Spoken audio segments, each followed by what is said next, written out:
그런데 아나니아라는 사람이 그의 아내 삽비로와 함께 소유를 팔아서 그 값에 얼마를 따로 떼어 놓았는데 그의 아내도 이것을 알고 있었다. 그는 떼어 놓고 나머지를 가져다가 사도들의 발 앞에 놓았다. 그때 베드로가 이렇게 말하였다. 아나니아는 들으시오. 어쩌 그대의 마음이 사단에게 흘려서 그대가 성령을 속이고 땅값에 얼마를 몰래 떼어 놓았소. 그 땅은 팔기 전에도 그대의 것이 아니었소?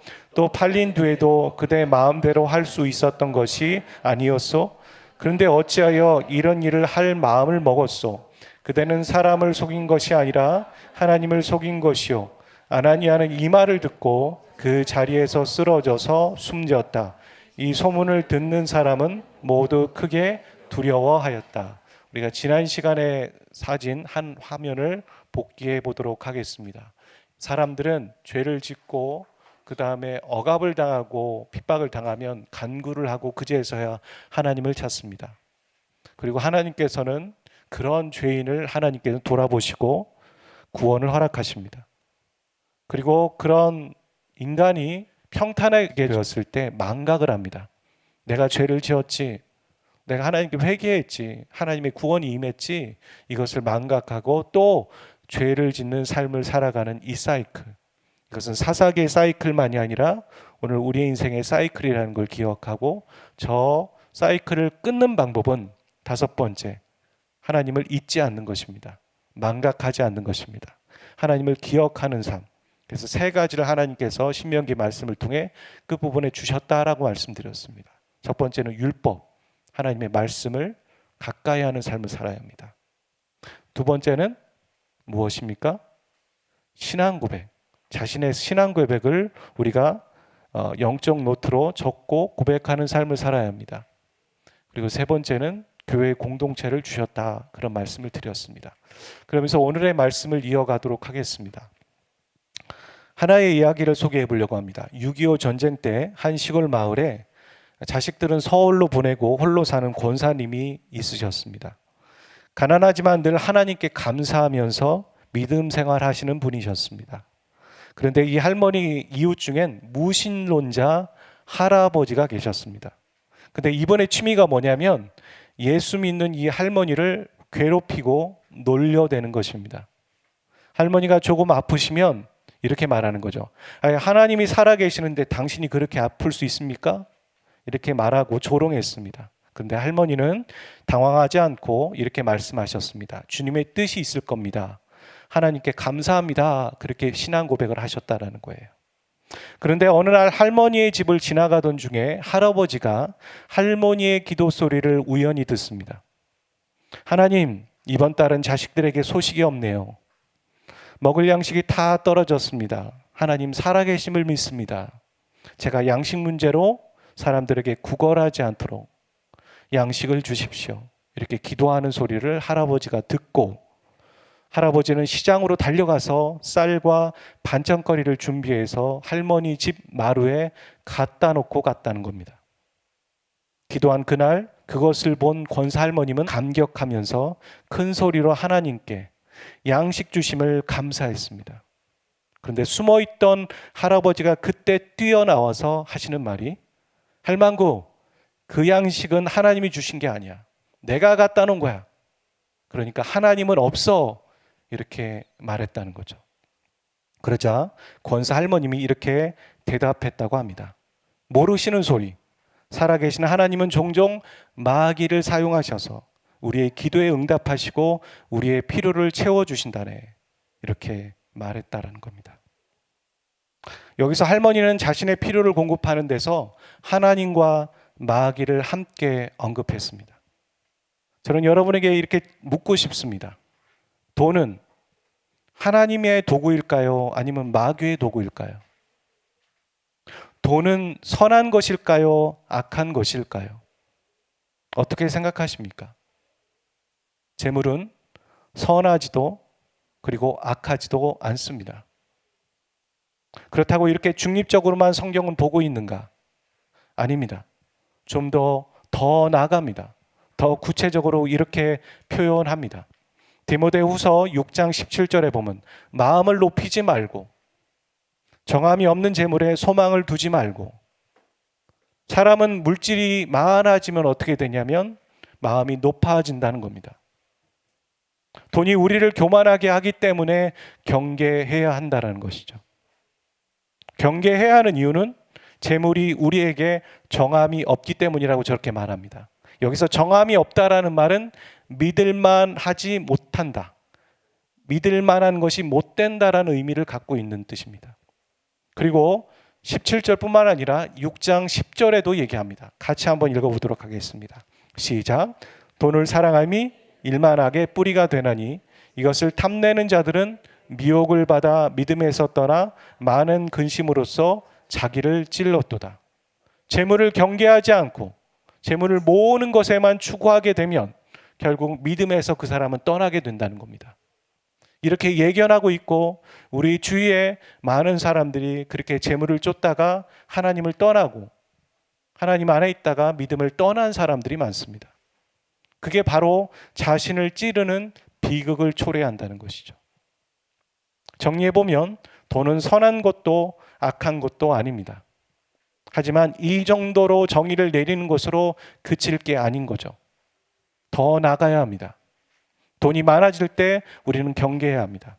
여기서 많아진다라는 건 어떤 기준일까요? 우리가 돈이 많아진다는 건 어떤 기준일까요? 재벌이 되는 것입니까? 아닙니다. 자기 기준으로 봤을 때 작년보다 올해 많아지거나 지난달보다 이번 달 많아지는 게 많아지는 겁니다. 사람은 조금이라도 많아지면 경계해야 합니다. 조심해야 됩니다. 왜냐하면 교만해지기 때문입니다. 그런데 돈은 우리가 모든 것을 걸 만큼 높은 가치를 갖고 있지 않다. 그게 바로 성경의 말입니다. 이 돈에 대해서 경계심을 갖는 방법을 저는 오늘 저와 여러분에게 소개하고 싶은 겁니다. 2019년 11월 중국 후베이 성 우한에서 코로나가 처음 발생했습니다. 불과 4개월 만에 전 세계 모든 국가와 모든 대륙에 코로나가 확산됐습니다. 통계로 볼 때 전 세계 인구의 약 10%가 코로나에 걸린 것으로 추정합니다. 10%면 적은 것 같으시죠? 그 인구 수고 따지면 약 7억 명입니다. 7억 명이 넘습니다. 이 7억 명이면 대략 미국 인구의 2배입니다. 미국 인구의 2배가 불과 4개월 만에 전 세계에 4개월 만에 퍼져가지고 감염이 된 것입니다.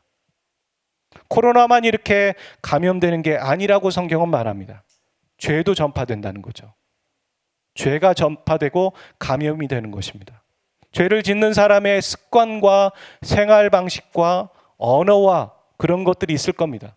근데 그것이 옆 사람에게 전염되어서 사람들은 쉽게 따라하게 되죠.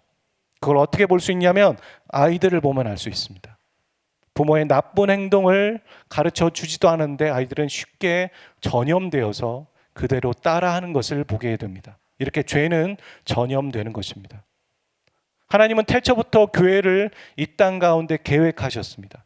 우리가 에베소서 강해를 통해 그것을 다시 한번 확인했습니다. 그리고 오순절 성령 사건으로 이 땅에 교회가 탄생되었습니다. 그것을 사도행전으로 우리는 보고 있습니다. 교회는 예수가 그리스도임을 드러내는 공동체입니다. 그러기 위해서 세상과는 구별되어야 하는 것이죠.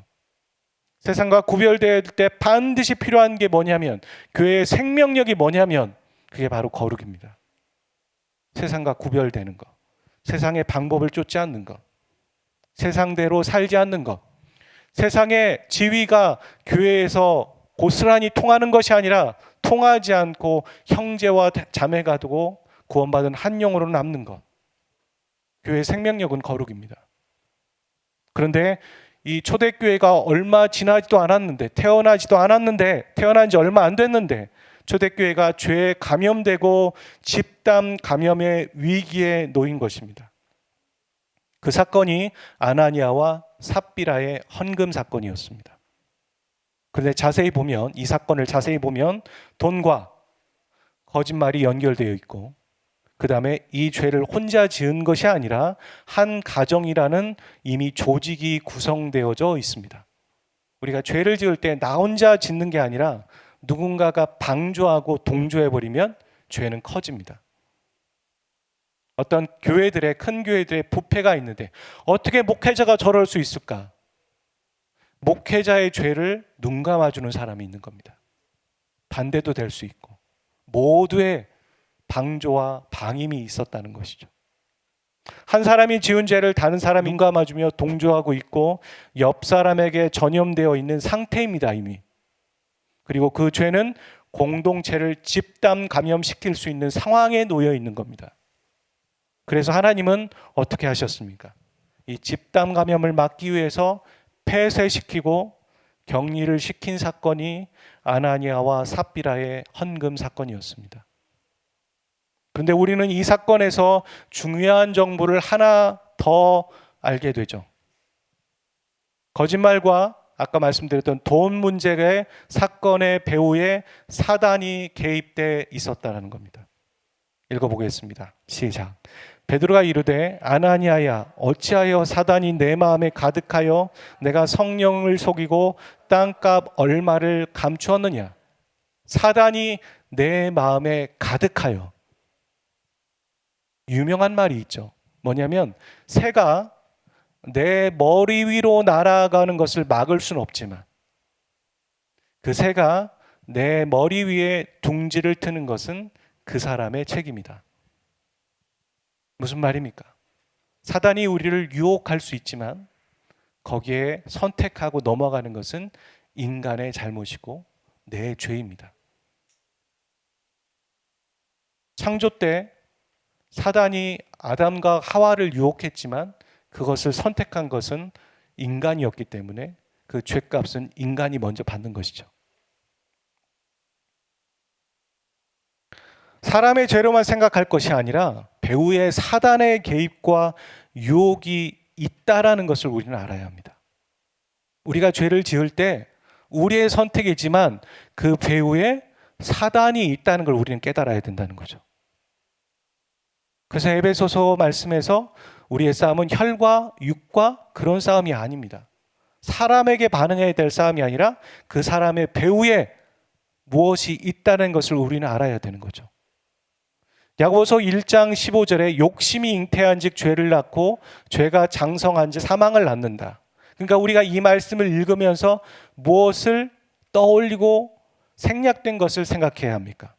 욕심은 죄를 낳고 죄가 사망으로 인도하는 과정 안에 우리의 선택이 있지만 사단의 유혹과 개입이 있다라는 걸 항상 생각해야 한다는 거죠. 여러분, 교회가 탄생했고 이제 부흥하고 있습니다. 근데 사단의 개입이 있어서 어긋장을 놓으려고 했다라는 겁니다. 이처럼 사단은 목적이 있어서 사람들을 유혹합니다. 그 목적을 발견하는 게 분별입니다. 아, 사단이 유혹하는구나. 그게 분별이 아니라 사단이 어떤 목적을 가지고 나에게 유혹하는가? 사단이 어떤 목적을 가지고 교회를 흔들어 놓는가? 그게 바로 분별인 거죠. 한 영혼이 복음을 못 듣고 지옥 가게 하는 것, 그것이 바로 불신자 안에서 사단이 유혹하는 목적입니다. 그럼 믿는 자는 어떻겠습니까? 우리가 하나님을 오해하고 믿음에서 떠나게 하는 것. 믿음에서 떠나면 그걸로 끝나는 것이 아니라 하나님이 우리에게 주신 사명이 있어요. 한 개인에게 주는 고유의 사명도 있지만 그리스도인 모두에게 주는 고유의 사명. 그게 바로 복의 통로의 사명이죠.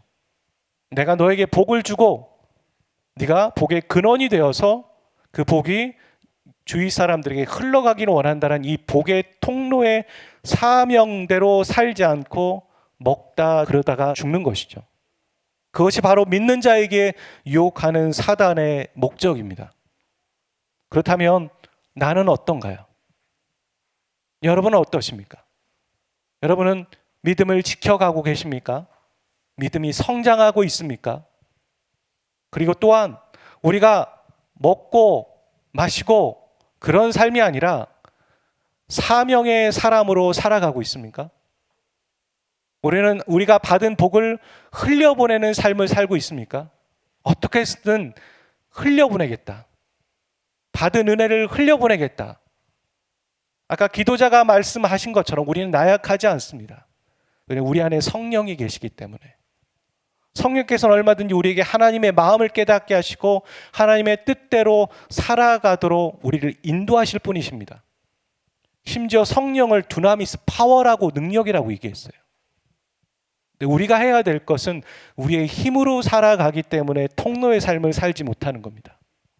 맡기는 삶을 살아야죠. 수영을 할 때도 보면 수영 강사가 얘기합니다. 힘을 좀 빼세요. 힘을 빼면 어떻게 됩니까? 진짜 가라앉습니다. 거짓말한 거죠, 수영 강사가. 근데 그 말의 의미가 뭐냐면 내가 갖고 있는 어마어마한 힘을 좀 빼라는 얘기입니다. 힘을 완전 빼라는 얘기가 아니라 힘을 뺀다라는 의식과 생각을 가지고 수영을 해야지만 물에서 떠서 갈 수 있는 거죠. 그러니까 힘을 다 빼버리면 우린 죽는 거죠. 그게 아니라 우리가 뭔가 잘해보려고 하는 거, 우리가 열심을 내려고 하는 거, 근데 그게 하나님과 상관없는 거, 하나님을 위해서 한다고 하지만 또 힘을 주고 있는 거, 성령님보다 내가 앞서가는 거, 그거 힘 빼라는 겁니다. 맡겨야 되는 것이죠. 그렇게 우리에게 사단은 하나님의 사명을 잃고 살아가도록 유혹하는 것이 목적입니다. 여러분, 가룟 유다가 예수를 은 30의 판사건을 생각해 보십시오. 여기에 누가복음 22장이든 요한복음 13장이든 뭐라고 합니까? 가룟 유다라 부르는 유다에게 사단이 들어가니 또한 마귀가 벌써 시몬 아들 가룟 유다의 마음에 예수를 팔려는 생각을 넣었다 라고 얘기합니다. 가룟 유다의 사건에도 배후에는 사단의 유혹과 개입이 있었다라고 말하죠. 돈, 욕심, 이 죄의 문제 배후에는 항상 사단이 끼어 있음을 아시기를 바랍니다. 사람은 결국 돈과 권력과 이 세 가지 중에 하나 이상에 걸려서 실수를 하고 인생이 날아가는 겁니다. 생각해 보십시오. 우리 정치인들, 유명 연예인들, 우리 주위 사람들, 그리고 우리를 생각해 보십시오. 저 세 가지 중에 하나에 걸리는 겁니다, 결국에는. 젊었을 때는 사람들은 돈과 성을 갈망합니다. 근데 나이 들면 재력이 생기니까 바뀌죠. 권력과 성을 갈망합니다. 나이 드신 분에게 돈을 드릴까요? 상장을 드릴까요? 그러면 상장을 받으려고 한다는 거죠.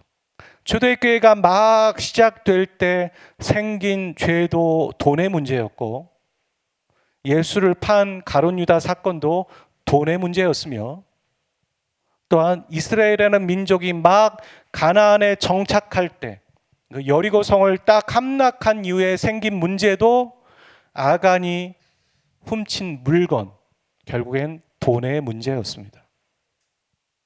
여러분, 욕심의 반대말은 절제가 아니라 훈련입니다. 훈련이 되지 않았는데 절제가 되지 않습니다. 훈련을 해야 절제가 가능한 것입니다. 그래서 여러분이 돈의 유혹에 넘어가지 않기 위해, 사단의 개입에 빠지지 않기 위해 여러분 돈의 훈련을 하셔야 합니다. 우리가 사단의 유혹에 넘어가지 않으려면 예방해야 한다는 겁니다. 그 예방이 바로 훈련입니다. 베델교회가 예수님을 주인 삼고 사는 교회다 슬로건을 걸었고 또 플랜카드도 걸었고, 그렇게 얘기할 때 여러분 모두가 경제권을 하나님께 드리는 훈련을 하지 않고서는 주인으로 인정하는 교회로서 다음 단계를 넘어갈 수 없습니다. 아니, 목사님 왜 굳이 여러 가지 중에 돈입니까? 제가 이미 말씀드렸던 충분한 사례들과 함께 또 하나 있는데 우리는 돈을 생명처럼 중요시 여깁니다. 그리고 돈 앞에서 자유롭지 않습니다. 한마디로 돈이 가장 약한 사람입니다. 돈 앞에서. 여러분 그렇지 않으십니까? 인정을 하셔야 될 겁니다. 그러니 돈의 주인도 하나님을 인정하는 게 어찌 보면 가장 먼저 하나님이 나의 주인이라고 인정하는 고백이 될 겁니다. 주변의 것, 변두리 것 인정한다라는 것보다 더 확실하고 강력한 건 돈의 주인이 하나님이라는 걸 인정하는 게 가장 확실하고 빠른 신앙 고백이라는 것이죠. 그게 해결돼야 다음도 있고 다음에 점프도 있다라는 겁니다. 세계적인 복음주의자이신 루벤 토레이 목사님, 이분이 어떤 분이냐면요, 대천덕 신부님 아십니까? 예수원의 대천덕 신부님의 아버지가 되시는 분인데, 어떤 사람에게 이런 질문을 받았다고 하는 것이죠. 성경 중에 가장 좋은 번역본이 어떤 것입니까? 그랬더니 이렇게 말하기를, 이 세상에 가장 위대한 성경 번역이 있다면 그것은 내 삶으로 성경을 번역하는 것입니다. 삶으로, 성경대로 살아가는 것. 여기 멋진 경치가 있습니다. 제가 핸드폰으로 찍은 경치인데 나무와 숲이 호수에 비쳐서 참 아름답습니다. 근데 만약 저 호수 위에 아무것도 없다면 어떻게 되겠습니까? 호수에도 아무것도 비쳐 있지 않을 것입니다. 단지 호수는 실체가 있기 때문에 그것을 비추는 것뿐이죠. 제가 저 사진을 가지고 무슨 얘기를 말씀드리려고 하냐면, 우리가 하나님의 말씀에 대한 믿음이 있고 하나님에 대한 믿음이 있다면 거기에 대해서 삶으로 실체가 비출 거라는 겁니다. 반드시. 그게 성경이 말하는 믿음입니다. 우리가 여기서 믿음을 갖고 있고 우리 안에 믿음의 고백을 하고 있다면 그것은 반드시 저 호수에 비치듯 비칠 수밖에 없는 것이죠. 그럼 반대로 저 호수에 비친 모습을 보면서 우리는 우리의 믿음의 수준과 우리가 하나님에 대한 믿음이 있는가를 판가름할 수 있는 것이죠. 여러분이 입술로 예수님이 모든 것의 주인이라고 고백하신다면 먼저 물질의 주인이 하나님이심을 인정하시길 바랍니다. 그래서 헌금의 생활을 하십시오. 11조를 드리는 훈련을 하십시오. 여러분, 11조는 10의 1이 하나님의 것이라고 드리는 게 아닙니다. 10의 9도 하나님의 것이고 전부가 하나님의 것이지만 그것 중에 9을 내가 받아서 생활하는 겁니다. 그리고 그 중에 하나를 올려드리면서 그 물질의 주인이 하나님임을 신앙 고백하는 행동이 바로 10의 1조를 드리는 것입니다. 적게 벌 때 훈련을 해야 많이 벌 때도 10의 1조의 훈련을 할 수 있습니다. 그러니까 어린 친구들부터 지금부터 그 훈련을 해야 하는 것이죠. 그리고 매일매일 예배 올 때 주님 앞에서 주일 헌금의 생활을 하십시오. 10의 1조도 자기의 수입의 형편에 맞게 하는 것처럼 여러분, 주일의 헌금도 자신의 형편에 따라 하는 겁니다. 남이 얼마 한다고 나도 그렇게 해야 되는 게 결코 아닙니다. 그건 헌금이 아닙니다. 헌금은 자기의 형편에 따라 하나님께 주시는 마음대로 하는 겁니다. 마음에 있어서. 하지만 빈손으로 오진 마십시오. 왜입니까? 우리는 물질에 약하기 때문입니다. 또한 사단은 그 물질을 가지고 우리를 유혹하고 공격하기 때문입니다. 우리가 그것이 가장 약하다는 걸 아는 것보다 사단이 우리가 가장 약한 것이 어떤 것인지 가장 잘 알고 있습니다. 그래서 물질의 훈련을 하십시오. 빈손으로 오지 말고 헌금을 들고 헌금을 미리 준비해 가지고 오시길 바랍니다. 사랑하는 저와 여러분, 우리가 오늘 말씀의 제목처럼 죄의 감염에 피하려면 예방이 최선입니다. 병에 걸리면 고치는 게 어려워요. 예방을 해야 합니다. 그것이 바로 훈련이고 훈련을 통한 절제이며 경제권을 하나님께 올려드리는 신앙의 고백과 행동인 것입니다. 그렇게 한 주 주님이 나의 인생의 주인이심을 고백하며 살아가시는 저와 여러분 되시기를 주의 이름으로 축복드립니다. 아멘. 함께 찬양하겠습니다. 우리가 찬양하기 전에 먼저 여러분 같이 눈을 감고 고백해 보기를 원합니다. 조명을 뒤에를 좀 꺼주시겠습니까?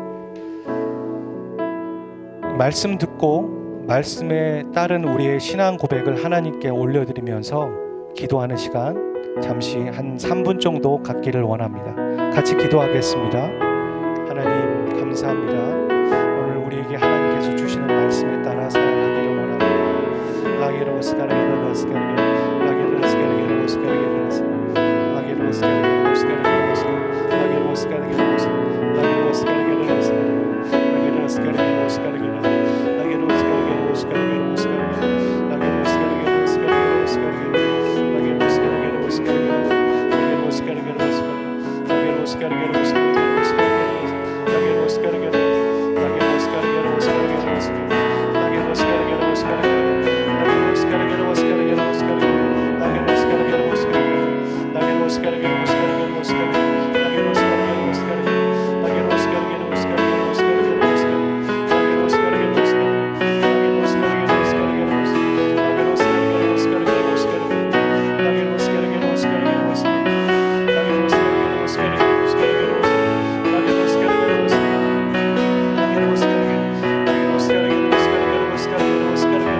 주님과 같이 주님과 같이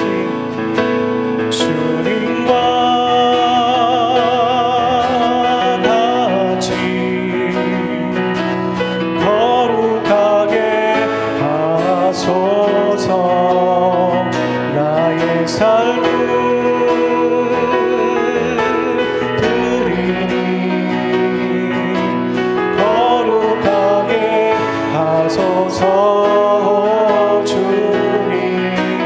나를 받으소. 주님과 같이 주님과 같이 거룩하게 하소서. 나의 삶을 드리니 거룩하게 하소서. 주님 나 우리 마음을 거룩하게 하길 원합니다. 주님과 같이 주님과 같이 거룩하게 하소서. 나의 삶을 드리니 거룩하게 하소서. 주님 나를 받으소서. 나를 받으소서. 나를 받으소서. 나의 마음을 정금과 같이 하여 주십시오. 나의 마음을 정금과 같이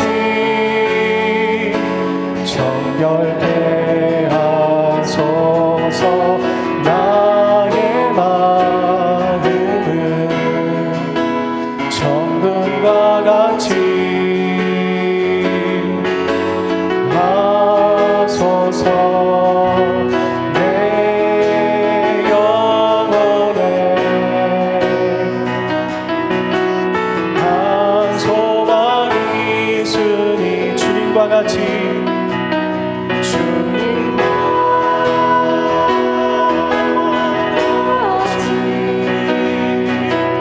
거룩하게 하소서. 나의 삶을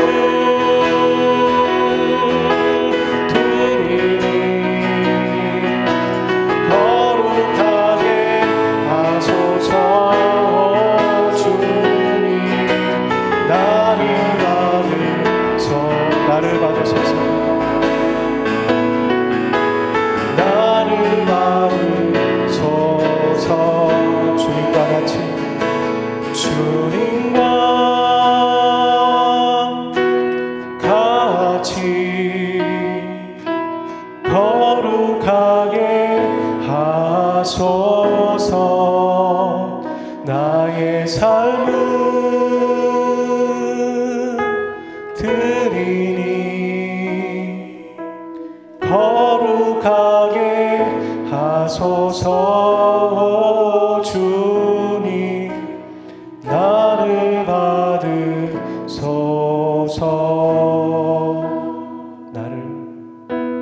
나를 받으소서.